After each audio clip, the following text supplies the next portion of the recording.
Okay, so 2 weeks. 2 weeks I haven't made a video. I'm going to try to make 2 videos tonight. And you see I got the Batman shirt, which means one of them is going to be a CGC.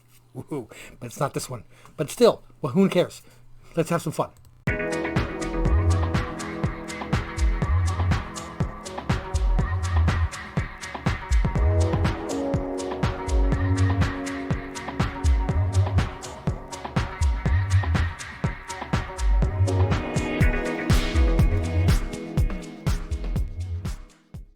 Welcome back, family. Thank you so much for dealing with the absence of me. I know, right? It's so horrible to think about. Anyway, I'm going to be discussing the books that I picked up for the last 2 weeks at New Comic Book Day. And last week was actually a pretty slow week for me. I really didn't have that much, which is why I didn't make a video. But let's run through it anyway. I did pick up covers A and B, Basilisk. Someday I'll get that right left thing going right. And I also picked up two copies of this cover because I just love Boba of Star Wars War of the Bounty Hunters, and I believe that's the normal. That's correct, and that's a variant, and that's a variant. I also picked up 2 other variant editions. And that's it. That's all I got last week. While I was there, they had a grab bag, I guess you'd say, which was the variant edition of the White Queen here, X-Men Black, Emma Frost on the cover, and you know who would not love that, which had 2 books inside, which were guaranteed to be the price of what I was paying. So I decided to give it a shot, and I did pull out Iron Man, Dynamic Forces, Little Baby Iron Man with the Certificate of Authenticity, which I looked up, and it's going for like $3. Big whoop. But, and I did like this one though, it had the convention exclusive Uncanny X-Men #1 variant with Emma Frost, and that cover is just, I love it. And it's in beautiful, beautiful condition, and I do not mind that one bit. So, that was what I got last week. That was it. So I figured, this week, whew, look at this stack. Yeah. So let's go through what I picked up. I'm not a big second print type of person, but sometimes you just get that little gut feeling. And I know how some second prints, third prints, 12th prints, whatever go up. So I picked up one copy only of The Good Agent, #1. Because just in case this does sell well and second print had low, I'll give it a shot. I got my copy of Nottingham #4. Yay. Compass, #1. Pick that up. There you go. And I did pre-order. I got Jupiter's Legacy Requiem. Now, bear in mind, I did pre-order this before Netflix canceled the show, so I had high hopes of this. I no longer do. So I'll still try to read it, but we'll see what happens. The Planet Size X-Men #1 variant edition. I loved it. I love the look of it. I didn't even flip it over to see what the other side looks like, but the fact that it's got Rogue right there on the cover and with Wolverine and Gambit, I think that these are really going to be hot characters going forward. I think that's going to be a really good cover. Just in the theme of staying with #1s, I picked up cover A and cover B of Save Yourself #1. I picked up Silver Coin #3, A and B. I picked up Time Before Time 1, 2, and dare I say it, 3. And of course the big one for this week, which I was looking forward to, was you got Demon Days Mariko. I've always loved Mariko since 1982 when the Wolverine 4-part series came out.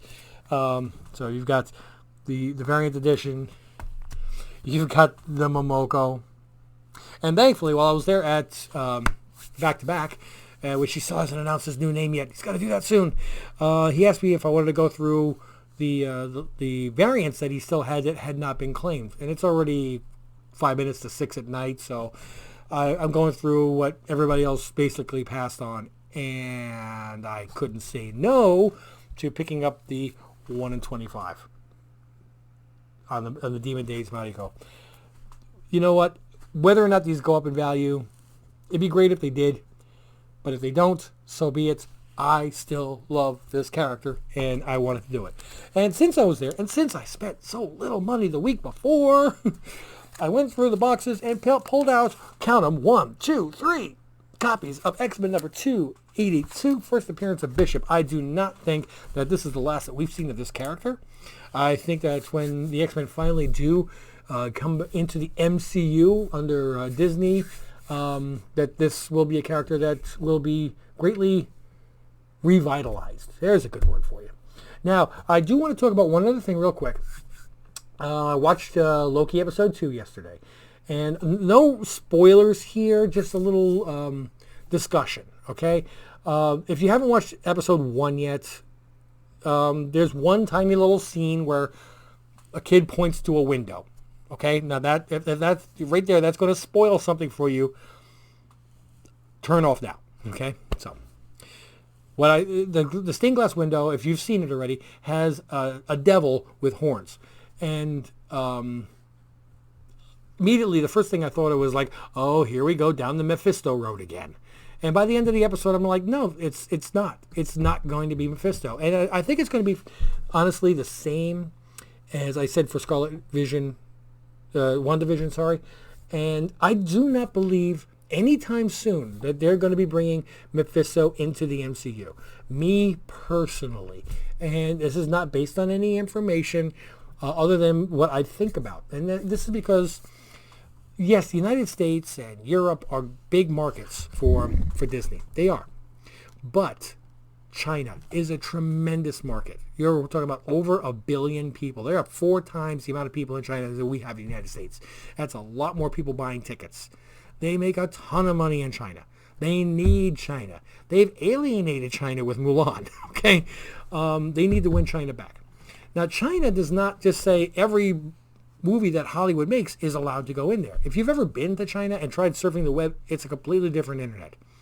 Okay, they have such censorship there, it is not funny.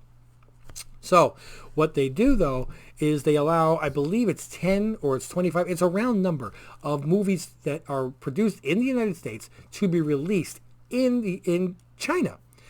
But they have to meet very specific criteria. And one of the major ones is nothing religious, no characters that pertain to religion. And Mephisto, the devil, pertains to the Christian religion.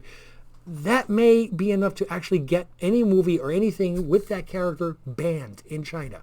Disney can't afford that. Nightmare is a different character because, that has nothing to do with religion. That's more Doctor Strange. So if you're banking on Nightmare, go for it.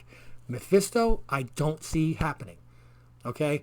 Once Disney, especially right now with everything that's going on, they're bleeding money, they're trying to make money back and everything. They're not going to forsake 1 billion people's tickets. Take even a slightest chance of losing money there right now. They can't. So maybe Mephisto will come in 2 years, in 3 years, in 5 years. Don't throw away your Silver Surfer first appearances of Mephisto. Don't. But don't expect them to be shooting up in value. And this is not the time to be investing in it. Don't start seeing that stained glass window scene and saying, yes, this is now I'm going to start making my money. No, it's not. I'm sorry. That's the way I look at it. It's too big a market. So, flipping topics real quick. Thank you guys so much for joining me. I really appreciate you guys, sticking around. I saw that I lost 1 subscriber in 2 weeks because I didn't make a video in 2 weeks. And I was so relieved to know that I only lost 1. And all the rest of you guys stuck with me. Thank you so much. I appreciate it. I've been working crazy hours. But again, we're getting still close to that 500 mark.